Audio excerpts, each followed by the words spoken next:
I would like to read a fragment from a book called Heremon, Egyptian priest and Stoic philosopher. He lived in the 1st century of modern era Anno Bastardi. The fragments collected and translated with explanatory notes by Peter Willem van der Horst. It was published by Brill in 1987. So what I would like to find are certain depictions of what is called an anti-Semitic sentiment by some in the modern day. However, I find it quite truthful because it is a primary text, an A-class text that conveys certain ideas. So in Cosmos Indicopleustes in Topographia Christiana we find a fragment of Heremon. Those who wrote histories of Egypt, namely Manetho, Heremon, Apollonius Molon, Lysimachus and Appian the philologist, make mention of Moses and the exodus of the sons of Israel from Egypt. For us Egyptians and writers about Egyptian history, they too fittingly relate the events that happened in the regions, but they also disparage Moses as one who provoked a sedition and who stirred up a mass of beggars and lepers and led them out of Egypt. And they say that once they had left for Mount Sinai and Jerusalem, they called themselves Jews. Now, were they thrown out of Israel?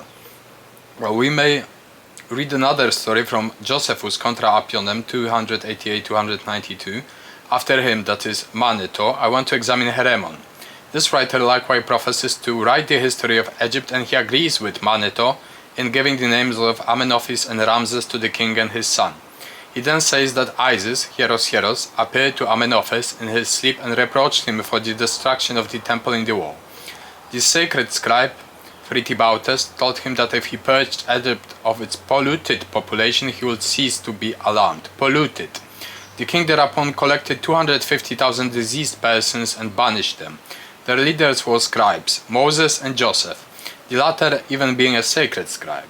Their Egyptian names were Tiziten for Moses and Peteseth for Joseph. The exiles, on reaching Pelusium, met with a group of 380,000 persons left there by Amenophis, who did not want to bring them over to Egypt. With these, the exiles concluded an alliance and marched against Egypt.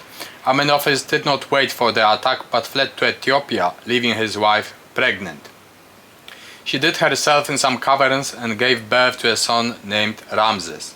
He, on reaching manhood, drove the Jews, to the number of about 200,000, into Syria and received his father, Amenophis, back from Ethiopia. Such is Heremon's account.